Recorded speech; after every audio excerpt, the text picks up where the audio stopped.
Tadi sampai sini ya. Di twist ini, setelah tadi dikasih tantangan sedikit tantangan, lalu masuk ke fase twist. Di sini ada obstacle yang baru yang dikombinasikan dengan mekanik sebelumnya. Lalu masuk lagi ke tahap conclusion. Jadi conclusion itu kan tadi kayak lintasan ya, level desain teh ada awal ada akhir. Nah, conclusion ini seperti tantangan terakhir gitu untuk menutup sebuah level. Misalnya kalau game di level akhir kan dia bertarung ya sama si bosnya, boss battle gitu. Tapi sebenarnya konklusi bukan selalu berakhir akhir dari level. Jadi bisa aja setelah ngalahin bos itu player bisa memainkan level dan mengumpulkan item-item yang tersisa. Itu udah strukturnya. Sekarang kita masuk ke deconstruct. Mungkin deconstruct ini baru pertama dengar ya di dalam mata kuliah game design ini. Deconstruct itu kalau di bahasa Indonesia kan dekonstruksi. Apakah itu? Nah, di sini dekonstruksi dalam bahasa Indonesia merupakan cara menganalisa elemen-elemen yang ada di dalam sebuah produk untuk mengungkap tujuan dan alasan di balik setiap desainnya. Oke. Kalian pernah lihat nggak pintu? Kita nemuin pintu nih. Jadi secara naluriah kita pasti lihat bentuk gagang sama daun pintunya. Dari situ kan kita analisa gimana ya caranya buka pintu itu, apakah didorong, apakah ditarik, apakah digeser gitu kan. Kalau lagi iseng, kepikiran nggak di benak kita kenapa pintu dari arah luar ya didesain buat didorong. Kenapa kalau di mall pakainya pintu putar? Kenapa kalau pakai pintu dorong biasa gimana? Kenapa di supermarket pakainya pintu otomatis? Nah, dengan mengajukan pertanyaan seperti itu, secara nggak sadar itulah yang namanya sedang melakukan dekonstruksi atau mendekonstruksi desain dari sebuah pintu. Lalu kita observasi itu yang kenapa-kenapa tadi.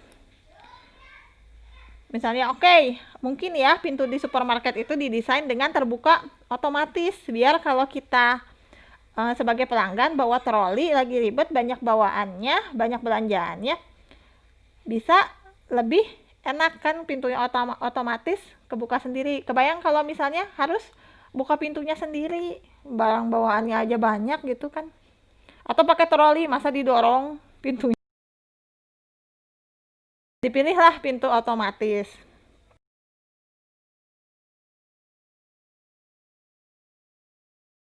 Ya, mungkin di balik itu ada misalnya jaga agar suhu di dalam mall itu tidak berubah karena pengaruh suhu dari luar. Sama di game juga, kita bisa mempelajari mengapa sebuah game disukai pasar atau malah sebaliknya dengan proses dekonstruksi. Jadi proses dekonstruksi ini melakukan dekonstruksi ini juga membantu kita mengetahui pola berpikir dan pengambilan keputusan dari para desainer.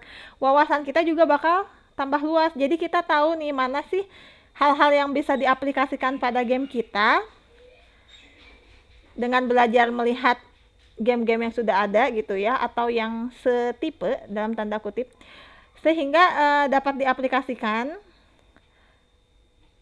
atau mana hal-hal yang sebaiknya dihindari.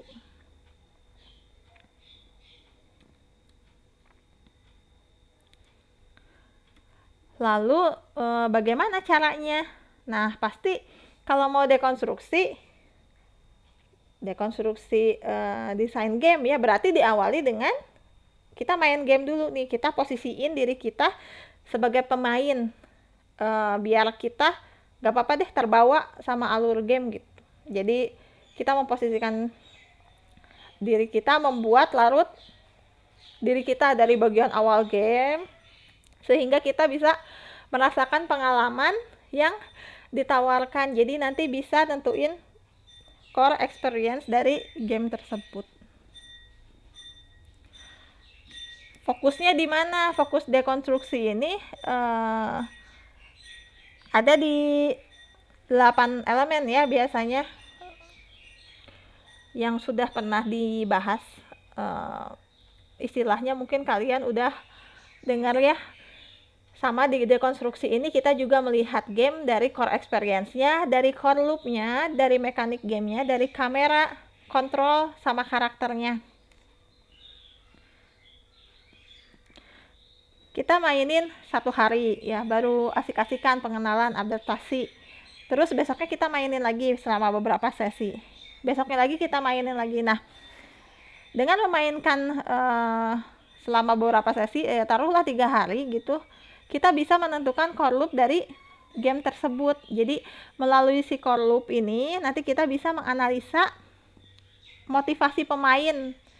Kan kita merasakan sendiri ya, kita bisa menganalisa motivasi pemain. Kenapa ya saya masih mau mainin ini udah hari kedua. Kenapa ya saya masih mau mainin game ini udah hari ketiga. Motivasi yang tadi itu kita analisa lebih detail. Jadi motivasi ekstrinsik dan intrinsik, termasuk di dalamnya itu mekanik dan desain level yang akan membuat pemain terus merasa tertantang. Jadi kita bisa coba menerka tipe-tipe pemain yang menjadi target audiens dan model bisnis game ini nantinya.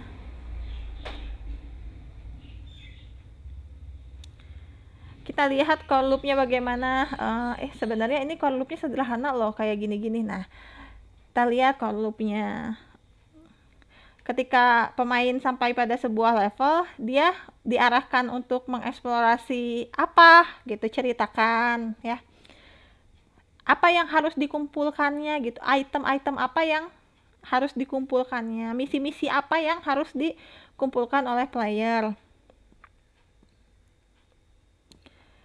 Misalnya meskipun kita dikasih objektif utama yang sama ya di setiap level, nah game ini gimana kerasanya di kita tuh, apa bikin buru-buru pergi ke level berikutnya atau tidak gitu. Apakah kehilangan motivasi atau justru kita merasa tertantang menikmati eksplorasi setiap bagian dari level yang disajikan. Apakah kita merasa senang ketika menjelajahi tempat yang baru, menemukan benda tersembunyi. Nah, itu diceritain sebagai bagian dari analisis dekonstruksi ya. Ini termasuk tugas juga, tugas di pertemuan 12 ini. Lalu habis lihat core loop-nya bagaimana mekaniknya gitu, ceritakan gitu ya, ceritain, karena kesenangan atau enjoy fun kita main game itu juga dipengaruhi oleh mekanik di samping dari desain sebuah game itu ya. Kita lihat nih mekaniknya seperti apa, apakah sederhana tapi kompleks, jadi menarik ya.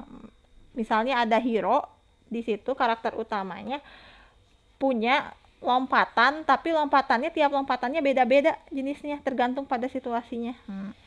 Itu kan ada dinamikanya sendiri ya.